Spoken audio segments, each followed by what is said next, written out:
एक राइटर अपने कमरे में बैठा कुछ लिख रहा होता है।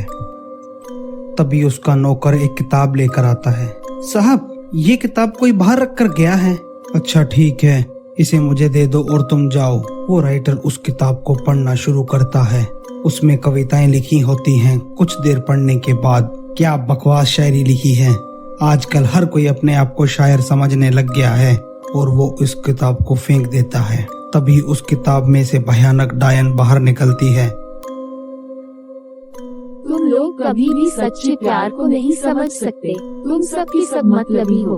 और वो राइटर पर टूट पड़ती है, उसको मार डालती है। 3 दोस्त एक रेस्टोरेंट में मिलते हैं। वहाँ एक लड़की बैठी किताब पढ़ रही होती है और वो वही किताब होती है जिसमें से वो डायन निकली थी।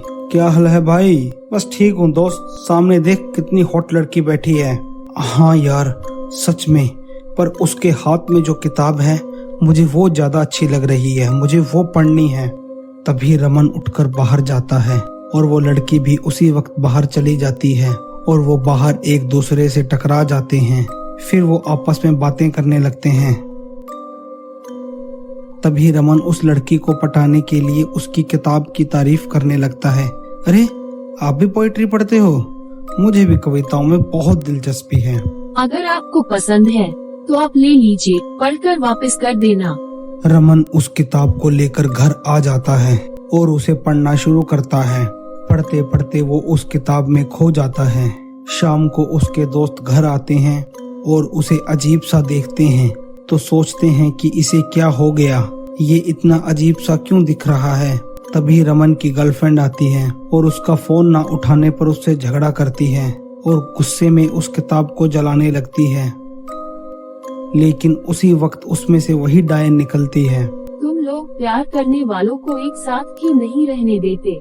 रमन की गर्लफ्रेंड बहुत डर जाती है और इधर उधर भागने लगती है, पर वो डायन उसको जलाकर मार देती है और वो किताब गायब होकर कुणाल के पास पहुंच जाती है। कुणाल भी उस किताब को पढ़कर उसमें खो जाता है और ऊंची ऊंची आवाज में कविताएं पढ़ने लगता है। रमन अपनी किताब को ढूंढता हुआ कुणाल के पास आता है और दोनों में झगड़ा हो जाता है, लेकिन अंकित बीच में आकर झगड़ा रुकवा देता है। कुणाल गुस्सा होकर सीधा रेस्टोरेंट में उस लड़की से मिलने जाता है और वहां बैठकर उसे कविताएं सुनाने लगता है। वो लड़की जिसका नाम अनामिका होता है उससे प्यार करने लगती है। तभी रमन भी वहां आ जाता है और अनामिका उसे डांटने लगती है। मैंने ये किताब तुम्हें दी थी और तुमने इस किताब को खो दिया। वो तो अच्छा हुआ कुणाल ने इसे ढूंढा और पढ़ा, क्योंकि इसे प्यार की कद्र है जो तुम्हें बिल्कुल नहीं है। हाँ, क्योंकि मैं अनामिका से बहुत प्यार करता हूँ। वो दोनों वहाँ से चले जाते हैं। कुणाल की गर्लफ्रेंड उससे मिलने आती है और वो भी किताब से गुस्सा होकर उसे फेंक देती है।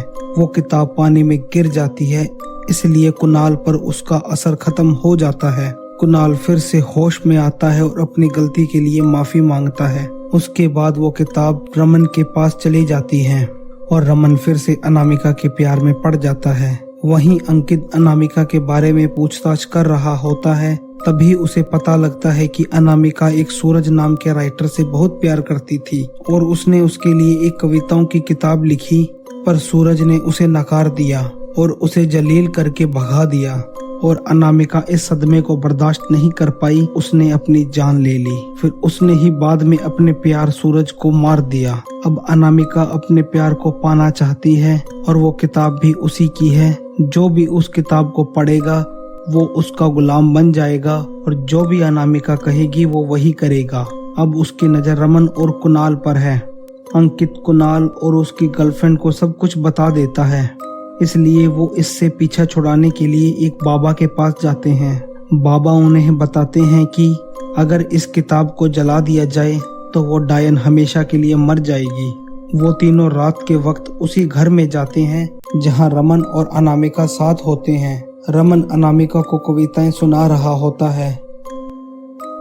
फिर वहां छीना झपटी में कुणाल और अंकित को काफी चोटें आती हैं, लेकिन वो किसी तरह उस किताब को जलाने में सफल हो जाते हैं। किताब के जलते ही वो डायन भी जल जाती है और रमन भी जलकर मर जाता है, क्योंकि रमन भी उसी किताब के वश में होता है।